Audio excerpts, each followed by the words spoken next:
일어나서 부서지고,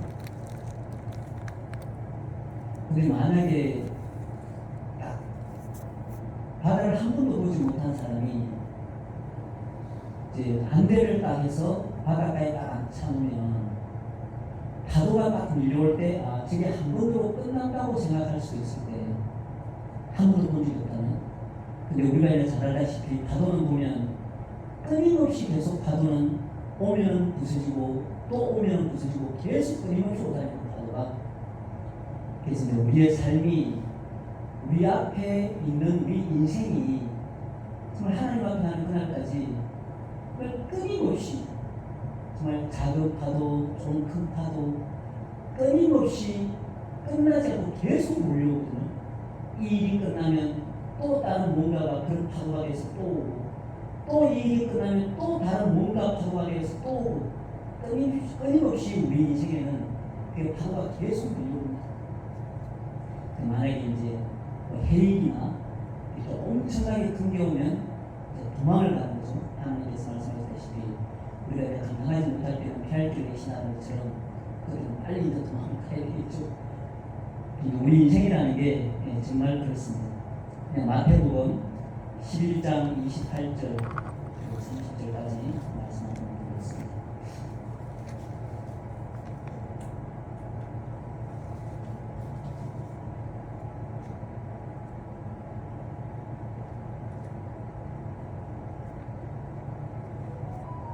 마태복음 11장 28절에서 30절까지 같이 읽겠습니다. 수고하고 무거운 짐진 자들아, 다 내게로 오라. 내가 너희를 쉬게 하리라. 나는 마음이 온유하고 겸손하니 나의 멍에를 메고 내게 배우라. 그리하면 너희 마음이 쉼을 얻으리니 이는 내 멍에는 쉽고 내 짐은 가벼움이라 하시리라. 아멘. 제가 어쨌든 출신이 이제 시골 출신이다 보니까 이제 아버지께서 농사하는 걸 늘 보면서 자랐단 말이죠. 잘 알다시피 소를 키우면 소 발밑에다 짚을 깔아두면 그게 이제 그림처럼 된단 말이에요. 소 똥이랑 소변이랑 엉켜가지고 그걸 한 곳에다 이제 모아놓거든요. 그러면 그게 이제 겨울이 되면 그게 숲이 쌓여지면 속에서 이제 반은 발효가 되고 생물 발효 이렇게 일어나잖아요. 그게 이제 그 썩는 과정에서 거기서 막 김이 나거든요. 근데 아버지가 거기다 지게를 다 받쳐놓고 거기다가 이제 그릇을 잔뜩 퍼다가 그걸 지게에다 치고 이제 직선 거리로 따지면은 대략 한 400m, 500m 제 생각으로 한 400, 500m 정도 그 정도 되는 길을 이제 하루에 12번도 또 오르락 또 모래 가서 버리고 그러므로 또 버리고 또 와서 또 지게다 닫고 또 올라가서 또 버리고 그게 평지가 아니에요. 근데 집 뒤로 해서 이렇게 언덕을 해서 산 중턱에 있는 논이기 때문에 논밭이기 때문에 상당히 올라가기 힘들단 말이에요. 지게작대기가 없으면 못 올라가요. 지게작대기를 짚으면서 올라가기 때문에. 오늘 우리 이제 말씀에 28절 말씀에 보니까 수고하고 무거운 짐진 자들아 다 내게로 오라. 내가 너희를 쉬게 하리라고 말씀하셨단 말이죠. 예수님께서. 그런데 이 이제 수고하고 무거운 짐진 자들을 우리는 이제 어떻게 볼 거냐는 건데, 과연 세상에 살아가면서 더 무거운 짐일까? 아니면 그걸 포함해서 이 수고하고 무거운 짐이 과연 율법을 말씀하신 걸까? 예수님께서. 그래서 이제 오늘 한번 생각해 보세요. 과연 내가 너희를 쉬게 하리라고 한 이 쉬게 하리라가 과연 어떤 의미의 쉬게 하리라고 하는 말씀일까? 이제 좀 전에 말씀드렸다시피 우리 아버지가 지게에다가 그릇을 딱 실었어요. 근데 이제 논을 향해서 간단 말이에요. 근데 그 중간에 이제 예수님이 계세요. 가다가 너무 힘들고 지친단 말이에요. 너무 무거운 짐이야, 그게. 그래서 지게를 탁 내려놓고 지게작대기를 탁 받쳐놓고 쉬어요. 이제 내가 너희를 쉬게 하리라 했으니까 쉬어요. 이제 예수님의 말씀이기 때문에 좀 이제 푹 쉬었어요. 이제 피곤이 풀리도록. 그러고 나서 다시 그 지게를, 그 무거운 지게를 지고 다시 가는 것. 자, 그게 첫 번째예요. 그게 과연 예수님이 말씀하시는 쉬게 하리라는 그런 의미일까? 그리고 이제 두 번째, 똑같이 이제 무거운 그릇을 지게 가지고 이제 논을 향해서 올라가요. 중간쯤 가다가 너무 힘들어. 그래서 똑같이 지게를 맞춰놓고 지게 잡기를 맞춰놓고 이제 쉬어요. 근데 예수님이 수고했다. 지금까지. 지금부터는 내가 그 지게를 내가 질 테니까 너는 내가 지고 있는 빈 지게 지고 가자. 자, 그런 의미의 예수님이 너희를 쉬게 하리라는 의미입니다. 또 아니면 이제 지게를 치고 또 가요. 그러면 다들 싫어서 다리가 너무 힘들고 지쳐요. 무거운 짐 때문에. 그래서 예수님이 계신 곳에 그 지게를 내려놔요. 이제는 예수님도 그걸 지지 않고 나도 그걸 지지 않고 거기서 이제 그냥 계속 좀 쉬어. 또 과연 그런 의미입니다. 자, 첫째, 둘째, 셋째. 예수님이 말씀하시는 내가 너희를 쉬게 한다는 말의 의미가 어떤 의미에 가까울 것 같아 보이나요? 자, 두 번째, 나 두 번째라고 했어요. 그래서 이제 우리 하나님을 믿는 사람들은 하나님께서 주시는 지혜가 있기 때문에 정답으로 잘 맞추시는군요. 그리고 또 이제 29절에 이렇게 말씀합니다. 나는 마음이 온유하고 겸손하니 나의 멍에를 메고 내게 배우라. 그냥 너희를 쉬게 하려고 말씀을 해놓고 단서를 달았어요. 예수님이. 나는 마음이 온유하다. 온유하다고 말하는 것은 순종에 가까운 거예요. 누가 하나님께서 말씀하셨을 때 그것을 거부하지 않고 그것에 반박하지 않고 순종해서 따르는 것을 온유한 마음이라고 이야기를 하거든요. 그리고 겸손하다고 해요. 교만하지 않아요. 그리고 나의 멍에를 메고 내게 배우라는 거예요. 내 마음이 온유하고 겸손하니까 나의 이 마음을 예수님이 맨 멍에를 메고 내게 배우라는 거예요. 그 순종하는 마음, 그리고 교만치 않고 겸손한 마음을 내게 배우라고 하는 거예요. 그리하면 너희 마음이 쉼을 얻으리라. 예수님이 하시는 말씀은. 그리고 이는 내 멍에는 쉽고 내 짐은 가벼움이라 하시니라. 이렇게 말씀을 했단 말이에요. 우리가 멍에에 대해서 생각을 해봐야 되는데 예수님이 말씀하시는 나의 멍에, 이 예수님 말씀, 이 멍에는 또 그러면 무슨 의미로 이 멍에라는 말씀을 쓰셨을까? 근데 유대 땅에는 저도 또 똑같이 시골에서 자라기 때문에 소가 논을 가는 걸 많이 보고 또 자랐어요. 우리 이제 5월달, 6월달 되면 모내기를 할 때 이제 먼저 모를 심기 전에 땅이 사람 손으로 모를 심을 만큼 땅이 부드러워야 모를 심을 수가 있잖아요. 딱딱하면 모를 심을 수가 없습니다. 그러면 소가 가가지고 이제 물을 대놓은 상태에서 이제 쓰레기를 그래서 이제 갈고 또 갈아가지고 그걸 지금 우리가 이제 트랙터 하는 것처럼 물을 이렇게 부드럽게 만들어 놔요. 그럼 거기다 이제 모를 심거든요.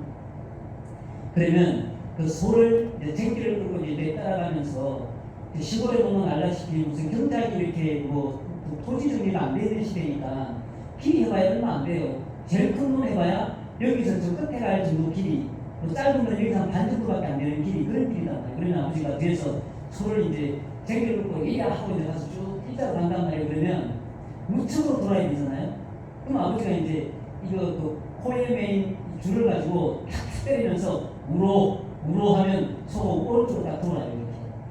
그리고 또 이제 할 때 꼭 필요하면은 뒤로 와야 될 상황도 생기잖아요. 그러면 뒤로 하면서가 또 뒷걸음매끌음해요. 이렇게 또 이제 우로해서 우로하고 잘하고 이렇게 한단 말이에요.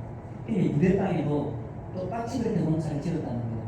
근데 한 가지 특징이, 저는 이제 생기소로 훈련하는 건 못 봤는데 유대에서는 보면 그 어미소에 그 쟁기를 걸어두고 그 옆에다 쟁기를 좀 길게 해서 그 생기소에도 그렇게 목에다 쟁기를 걸은 것처럼 흉내를 내는 거죠. 그러니까 그렇게 걸어서 같이 그렇게 쟁기를 가지고 간다는 거예요. 그러면 힘은 누가 다 써요?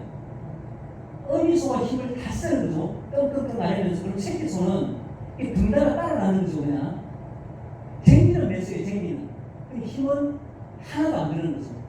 그러면 똑같이 일하고 가면서 우로 하면은 어미소가 우를 돌면 새끼소도 따라서 우로 돌아야 되는 거죠.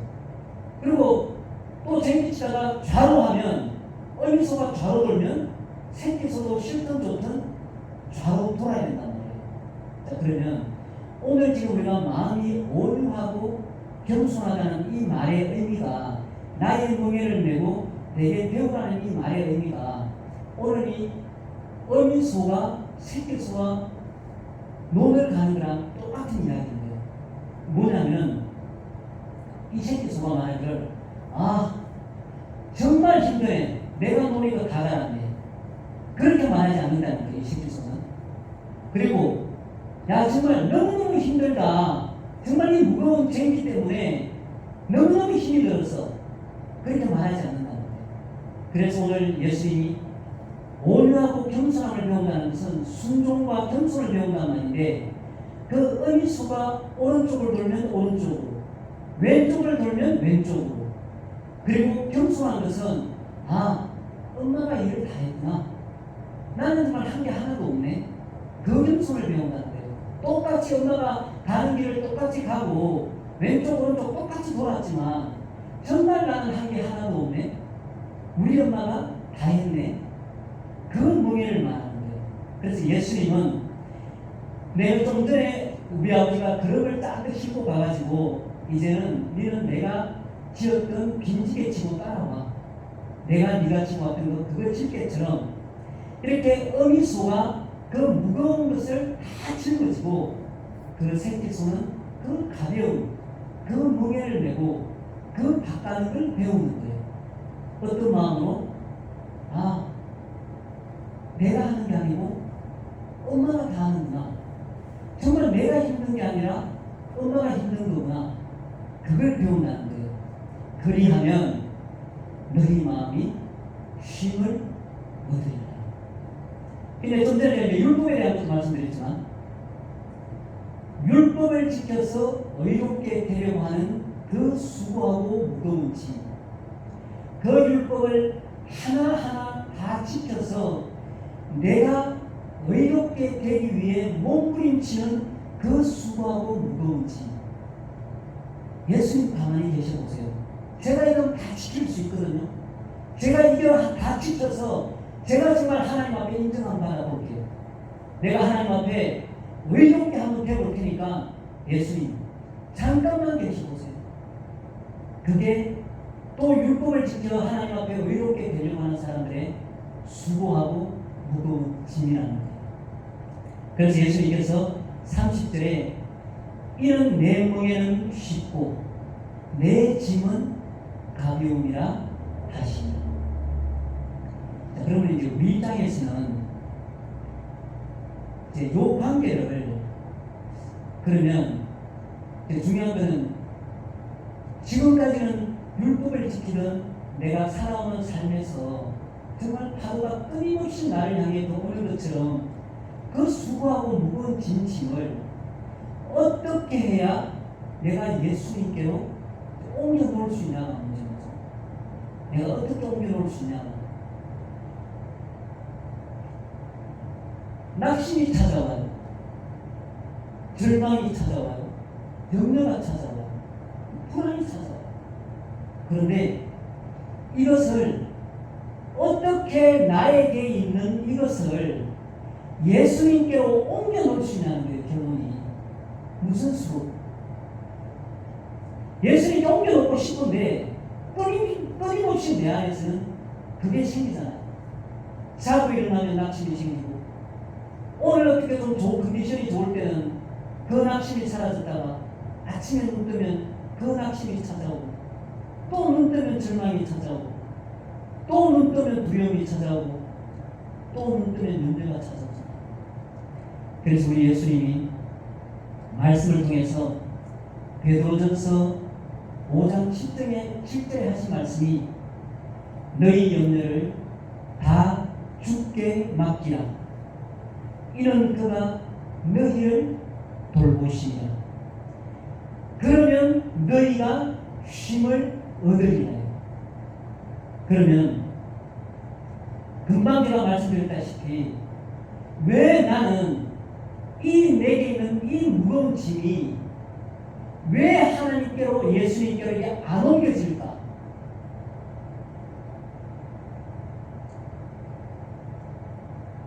우리의 믿음이 필요한 거죠. 또 예수님이 그 은희수처럼 확실히 나 대신 저렇게 수고하고 무거운 짐을 대신 다 나 대신에 담당할 것이라는 게 믿어져야 되잖아요. 정말 하나님께서 일을 행하시는 하나님, 일을 지어 성취하시는 하나님인 게 내 안에 믿음으로 들어와야지만이 그게 가능한 일이란 말이에요. 나는 죽었다 깨어나도 우리 엄마 수가 내 대신에 저를 할 것 같지가 않아. 내가 그걸 다 해야 될 것 같아. 저 놈을 정말 힘들어 죽을 만큼 저 놈을 내가 다 갈아야 될 것 같아. 근데 엄마 수가 그것을 내 대신에 갈아줄 것 같지 않아, 내 마음에. 그러면 이 수고하고 무거운 짐이 엄마에게 갈 수가 있나? 갈 수가 없잖아. 우리 이제 종번연이 쓴 슬로역정을 오늘 이제 아들이랑 이제 유튜브로 TV를 통해서 이제 봤단 말이에요. 술 크게 놓고 그게 이제 만화로 만들어진 거거든요. 그럼 이제 슬로역정에서 다 들어도 보시고 읽어도 보실 수 있는데 아주 오래전이니까 벌써. 나는 그 슬로역정을 보면서 나는 눈물이 날 거라는 난 생각을 안 했는데 슬로역정을 보는데 눈물이 나요. 이제 알다시피 그 사람이 다스리는 그 아블론이라는 그 마왕이 다스리는 땅에서 어떤 한 사람이 사라져 버렸단 말이에요. 그 사람이 믿음의 길잡이라는 사람이 사라져 버렸어요. 그래서 사람들을 시켜서 거기 있는 짐들을 다 불태우라고 한 거예요. 거기 있는 짐들을 누군가 보면은 또 이 믿음의 길잡이처럼 거기를 떠난 사람이 생길지 모르니까. 근데 크리스천이라는 사람이 거기에서 그 짐을 정리하고 불태우면서 거기 사람 발견하는 게 조그만 책인데 그게 이제 믿음의 길잡이가 보는 책인데 그게 말씀이에요. 말씀. 그래서 크리스천이 그 말씀을 집에서 읽고 또 읽고 또 읽고 밤에서 날이 지날 동안에 읽고 그 다음날 또 읽고 또 읽고 또 읽고 그렇게 나와요. 그래서 아내에게 말하는 거예요. 이제 떠나자. 여기는 멸망당한다. 그러니까 여기 이 책에서 말한 그 왕의 나라가 있는데 거기로 가야 된다. 떠나자. 이 아내가 당신 미쳤군요. 며칠 동안 그 책만 읽더니 당신 미쳤군요. 선택하세요. 우리를 선택하든 떠나든 당신 혼자 떠나세요. 그래서 크리스찬이 그 집을 나와서 떠나거든요. 근데 거기다 뭘 짓냐 하면 그 배낭처럼 생긴 큰 짐을 지고 있어요. 근데 이제 그 표현하기를 가면 갈수록 그 짐이 무거워진다는 거예요. 이 사람의 말 표현이. 그런데 그게 우리가 눈에 이제 표현을 하는 거예요. 짐이라는 거를 그런 짐을 생겨나 매달아 놓지 않으면 우리 마음에 있는 짐을 표현을 못하니까 그렇게 그걸 표현하기 위해서 이렇게 짐을 메고 있는 거예요. 그러니까 집을 떠났는데 이제 마음이 무거울 수밖에 없죠. 왜냐하면 계속 마음이 더 무거워지고 더 힘든 거예요. 그 발걸음을 뗄 때마다 그 짐이 더 무겁게 느껴지는 거예요. 그래서 가는 중에 사람들을 만났는데 뭐 이런 사람 저런 사람 만나는 그 이야기가 나오는데 처음 딱 출발했을 때 그 고집쟁이 친구하고 그 다음에 변덕쟁이 친구가 이제 가는 출발할 때 이걸 잡아요. 돌아가자. 내 미부인한 이야기 다 들었는데 그 소리 하지 말고 돌아가자. 그러니까 이 크리스찬이 친구들한테 이야기하는 거예요. 아니야, 나 안 돌아가. 그 왕의 나라는 슬픔도 없어. 거기는 기쁨만 있고 길이 다 황금이야. 난 그 길로 갈 거야. 그러니까 그 고집쟁이는 야, 말도 안 되는 소리 하지 마. 야, 너 이 책 읽어봐봐. 야, 책 필요 없고 읽을 필요도 없고 나는 갈 거야. 알아서 마음대로 해. 그러니까 변덕쟁이는 들어보더니 그래? 아 정말 그래? 야 여기는 안 그런데? 아 그래? 같이 떠나요. 떠나자마자 바로 어디에다 빠지냐면 신혼풍경에 빠지는 거예요. 이제 이 크리스천이랑 변덕쟁이가. 근데 변덕쟁이가 거기서 빠져나오면서 하는 말이 나 돌아가겠다. 왜냐? 야 처음 이제 출발 겨우 했는데 이렇게 지렁탕에 빠지고 되는 게 없는데 무슨 그런 네가 말하는 그런 황금길고 됐어 그냥 다 집어치워 난 돌아갈 때고 돌아가 버린단 말이에요. 예, 그렇게 가면서 이 이제 그 전도자도 만나고 도움이라는 사람도 만나고 이제 해석자라는 사람도 만나고 만난단 말이에요. 근데 이 크리스천이 이제 좁은 길, 넓은 길이 있는데 제일 처음에 전도자가 좁은 길로 가라고 했는데 이제 중간에서 이제 속임을 당해서 또 넓은 길로 가고 또 율법의 길로도 가고 이런 내용들이 또 나오거든요. 근데 핵심적인 이 짐을 언제 넣느냐면 예수님이 그 이제 좁은 길인데 언덕길, 돌길 같은 데인데 가면서 십자가 앞에 이제 딱 나타나는데 그 십자가 앞에서 그 사자들이 나타나고 거기서 이 짐이 불로 태워지는 거죠. 그러면서 이 짐이 여기에서 다 벗어지면서 또 불러서 이제 저 밑에 던져버리는 그런 내용이 나오거든요. 그러니까 우리에게 있는 그 짐은 어떤 것으로도 안 벗어진다는 거예요.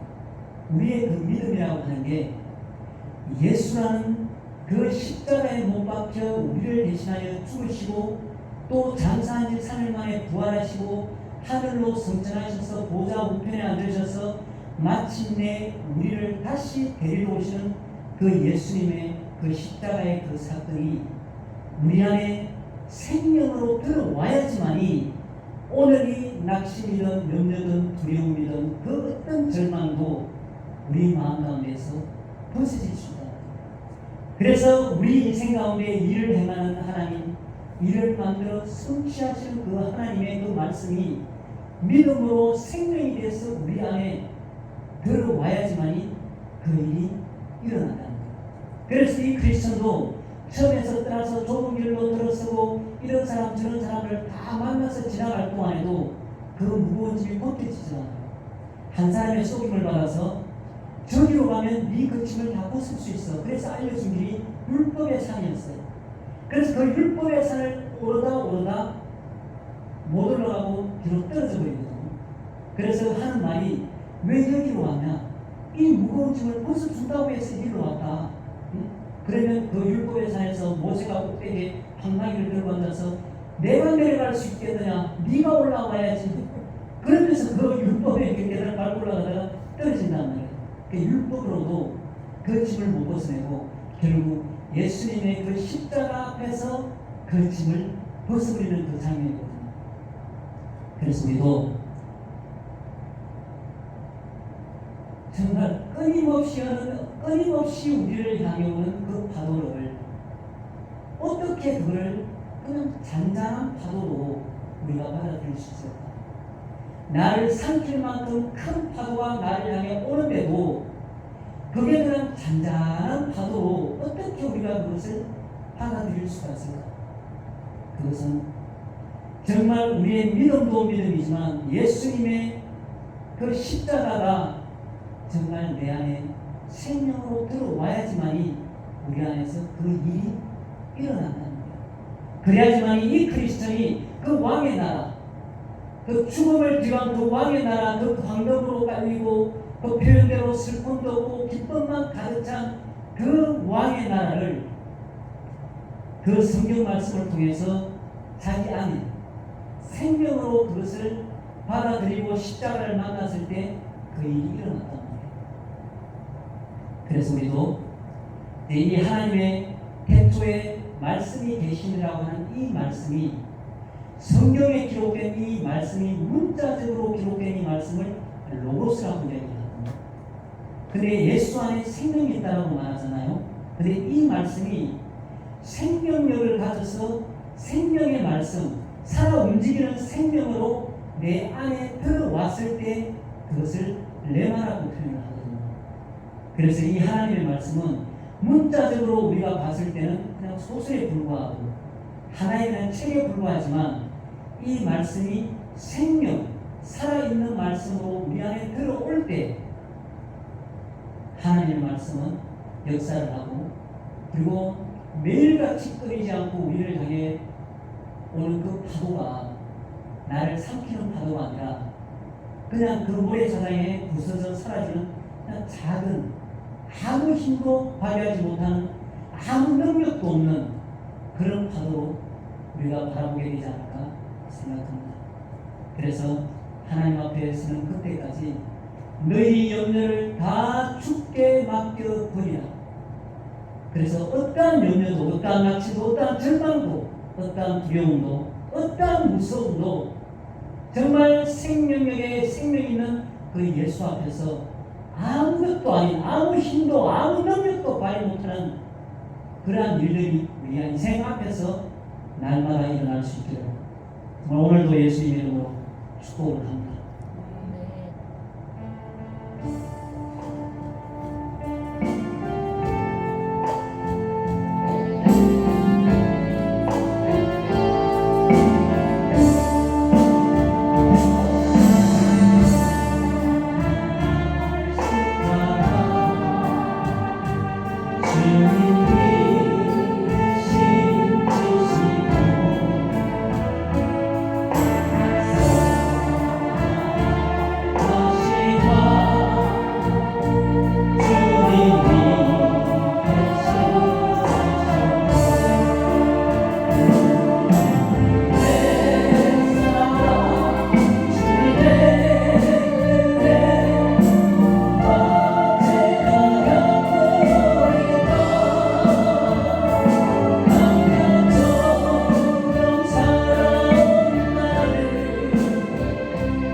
성령께서 인도하시는 대로 기도하도록 하겠습니다.